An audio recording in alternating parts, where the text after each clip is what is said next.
अस्सलाम वालेकुम सर, मेरा नाम रावल राम है और मैं आपसे सवाल करना चाहता हूँ कि हमारा मज़हब गलत नहीं है, उसमें गलतियाँ हम लोग करते हैं। जना हराम है हमारे मज़हब में, शराब नोशी हराम है, गलत काम सारे गलत है, उसमें भी लिखे हुए हैं और यही इस्लाम में भी हैं। ये दोनों जो है ना मतलब कि कॉमन है इनमें, तो अच्छी बातें दोनों तरफ हैं और सिर्फ इस बुनियाद पर हमें दोज़ख में डाल दिया जाएगा कि हम सिर्फ कलमा नहीं पढ़ते, अदरवाइज हम लोगों में भी वही चीज़ें हैं, सिर्फ इबादत का तरीका और है।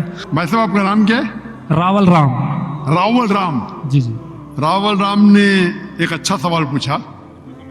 जी उसने कहा कि उनकी मजहब किताब में भी जिना हराम है, बिल्कुल सही फरमाते। उनकी मजहब में लिखा हुआ है कि शराब हराम है, बिल्कुल सही फरमाते।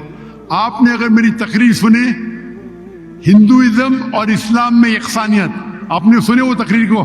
जी जी अच्छा, वो तकरीर में लिखा है हिंदू मजहब में दो किस्म के किताबें हैं, एक श्रुति और एक स्मृति। श्रुति मतलब वो किताब जो भगवान की तरफ से आती है, भगवान की तरफ से। स्मृति वो किताब जो इंसानों ने लिखी है।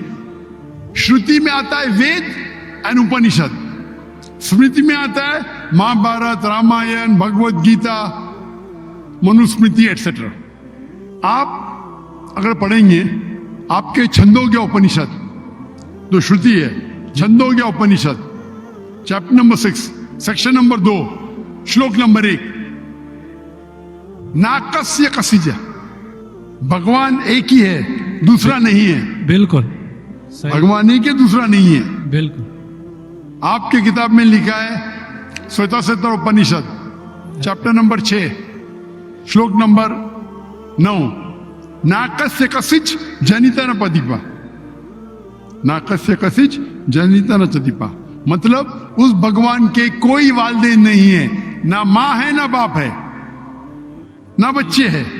सही, लिखा है श्वेताश्वेतर उपनिषद में चैप्टर नंबर 4 श्लोक नंबर 19, न तस्र प्रतिमा अस्ति। प्रतिमा के मानी होती है संस्कृत में अक्स, picture, photo, statue, idol, painting. ना तस्र प्रतिमा अस्ति, उस भगवान की कोई अक्स नहीं, कोई पेंटिंग नहीं, कोई पिक्चर नहीं, कोई फोटो नहीं, कोई स्टैच्यू नहीं, कोई स्कल्पचर नहीं। ये लिखा है यजुर्वेद चैप्टर नंबर 32 श्लोक नंबर 3 में भी, ना तस्य प्रतिमास्ति। तो आप अगर भगवान को मानते हैं और भगवान की मूर्ति बनाते हैं तो गलत है। आपके किताब के हिसाब से कुरान मजीद को बाजू रखो, हदीस को बाजू रखो। आप मूर्ति पूजा में मानते हैं भाई साहब? सर मैं सिर्फ कृष्ण भगवान की मूर्ति पे मानता हूँ, अदरवाइज देवता हैं वो मतलब उन पे सजदा नहीं कर सकते।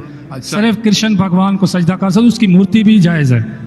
ये कहाँ लिखा है कि कृष्ण भगवान की मूर्ति जायज है? किधर लिखा है? वो सर मेरे हिसाब से वो खुदा है हमारा, इसलिए। बराबर, हमारे हिसाब से मैं भी अल्लाह में मानता हूँ, लेकिन अल्लाह की मूर्ति नहीं बना सके वो ही अल्लाह में मानता हूँ। अगर अल्लाह की मूर्ति बना सके तो वो अल्लाह ही नहीं है। वलम यकुल लहु कुफुवन अहद। हमारे हिसाब से जी जिस की मूर्ति बना सके वो अल्लाह ही नहीं, और ये वेद में भी लिखेला है। आप इस्कॉन में मानते हैं? सर वो तस्वर है, वो नहीं, हमें भी पता है कि उसमें खुदा नहीं है, वो एक तस्वर है। हमारे इसमें खुदा का तस्वुर करते मूर्ति बनाए तो गलत है। तो यही मैं कहता हूं, आप अपनी किताब का अमल नहीं कर रहे, आप अपनी किताब का सही अमल करेंगे तो आप भी जन्नत में जाएंगे। सही बात है, बिल्कुल। तो कुरान में नहीं क्या करते ना, हम अपना मजहब पे मतलब फॉलो नहीं करते सही तरीके से। जी जी, मेरा फॉर्मूला बहुत इजी है। सही। कुरान मजिद में लिखा है सूरह इमरान में सूरह नंबर 3 आयत नंबर 64 में, तालौ इला कलिमतिन सवाइम बैना व बैनकुम, आओ हम उस बात की तरफ जो आप और हम में यकसा है। सही। अपन आज माने जो आप और हम में यकसा है, कम से कम उस पर तो अमल करे। मेरा फॉर्मूला यूनिवर्सल है, पूरा भाईचारा है। मैं कहता हूं भाई बाइबल को लेके आओ, वेद को लेके आओ, कुरान को लेके आओ। वेद काफी बड़ी है, जी जी, बाइबल कुरान से 3 गुना बड़ा है। हम आज वादा करें कि जो यकसा है कम अज कम उस पर तो अमल करे। जो यकसान है उसको साइड पे रखेंगे, कल बहस करेंगे। जो यकसा उस पर तो अमल करे। बाइबल में लिखा है, वेद में लिखा है, खुदा है कि खुदा का अक्स नहीं।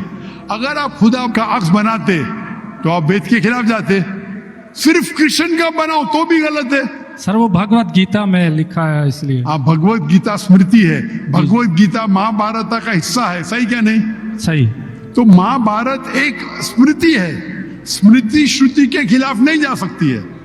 अगर स्मृति और श्रुति में टकराव है तो हम श्रुति को मानेंगे, स्मृति को नहीं। वेद और उपनिषद सबसे ऊपर है। सही। तो आपका एक पीएचडी टीचर है, वो कुछ कहता है, और एक बैचलर है। आप पीएचडी वाले उस्ताद को मानेंगे या जो बैचलर की डिग्री वाले उस्ताद को मानेंगे? किसको मानेंगे? कौन से उस्ताद को मानेंगे? PhD sir. पीएचडी। तो आपका पीएचडी वेद है। सही। तो अगर आप मूर्ति पूजा छोड़ देंगे और आपके किताब में लिखा हुआ है, आपके किताब में लिखा है कि आखिरी पैगंबर आने वाले हैं, और आप वेद पढ़ेंगे और पुराना पढ़ेंगे, उसके अंदर कई जगह पे लिखा है कि आखिरी पैगंबर मोहम्मद सल्लल्लाहु अलैहि वसल्लम है। आप अगर कल की पुराना पढ़ेंगे, भविष्य पुराना भी है, कल की पुराना है, और आप मेरी तकरीर सुनेंगे। एक तकरीर है मेरी, मोहम्मद सल्लल्लाहु अलैहि वसल्लम का जिक्र हिंदू मजहबी किताबों में।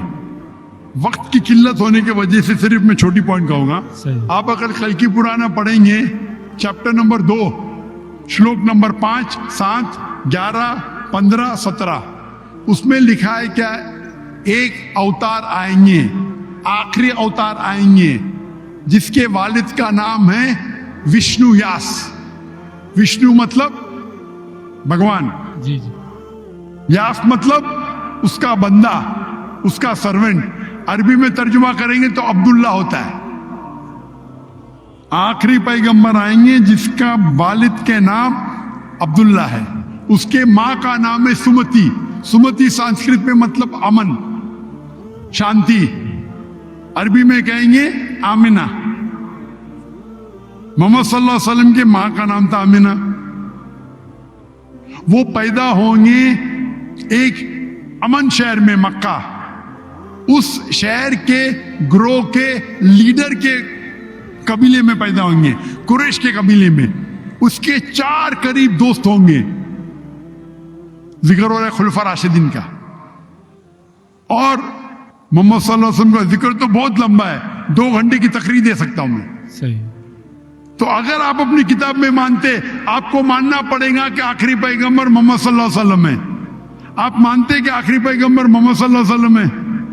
सर मैं पढ़ी नहीं है, मैं भी बस ऐसे मतलब कोई सही तरीके से नहीं पढ़ा है, इसलिए मुझे पता नहीं है उसमें। नहीं पढ़ा तो गलती किसकी? मेरी या मेरी गलती है, मैं मान रहा हूँ। तो आप हमारे मेरी- यहाँ से करोड़ों लोग हैं जो नहीं फॉलो करते हमारे मजहब को, इसीलिए हिंदुस्तान में जब मेरी तकरीर होती है जी जी तो हिंदू का मजमा इससे बड़ा होता है। बिल्कुल देखा है। 5 लाख, 10 लाख, 25%, 20% गैर मुस्लिम होते, 20% हिंदू होते। तो 10 लाख का 20% कितना हुआ? 2 लाख। ये 2 लाख का तो मजमा नहीं ना, क्योंकि हिंदुस्तानी मुझसे मोहब्बत करते हैं जी। और गैर मुस्लिम भी मोहब्बत करते हैं। बिल्कुल। वो पॉलिटिशियन है, जो प्रॉब्लम होता है उनको वोट बैंक का प्रॉब्लम है। अरे हम लोग तो हार जाएंगे अभी। हिंदू जब मेरी तकरीर सुनते कहते कि 2 घंटे में हमने वो सीखा जो हमने 40 साल हमें पता नहीं था। अभी जो मैं हवाला दिया, रेफरेंस के साथ आपकी किताब का हवाला दिया, तो आप अगर सच्चे हिंदू है तो आपको मानना पड़ेगा कि एक भगवान है। उस भगवान की मूर्ति नहीं है, उसके आखिरी पैगंबर मोहम्मद सल्लल्लाहु अलैहि वसल्लम है। तो आप अपनी किताब पे अमल करेंगे? जी करूंगा। और जो चीज यकसा है कम से कम उस पर तो अमल करो। जो टकराव है वो बाद में, मैं जानता हूं, मैंने तकरीर की है, इसमें लिखा है कि हिंदू मजहबी किताब में लिखेला शराब पीना हराम है, कुरान में लिखेला है। सही। आपकी मजहबी किताब में यह भी लिखा है कि सुअर का गोश्त खाना हराम है। सही। और आपकी किताब कुरान से सख्त है, उसमें लिखा है कि अगर आप सुअर का गोश्त बेचेंगे तो उल्टे पैर और उल्टे हाथ काटना चाहिए, ये किधर हदीस में नहीं लिखेला है, ना कुरान में लिखेला। आपके मजहबी किताब मनुस्मृति में लिखा हुआ है कि आप उल्टे हाथ और उल्टे पैर काटो अगर वो सूअर का गोश्त बेचता है तो। सही। तो अगर आप सही हिंदू है, आपकी मजहबी किताब पढ़ो। आपकी मजहबी किताब में लिखा हुआ है कि आखिरी पैगंबर आएंगे और आखिरी पैगाम देंगे। आखिरी पैगंबर मोहम्मद सल्लल्लाहु अलैहि वसल्लम है और आखिरी पैगाम है कुरान मजीद। सही। तो अगर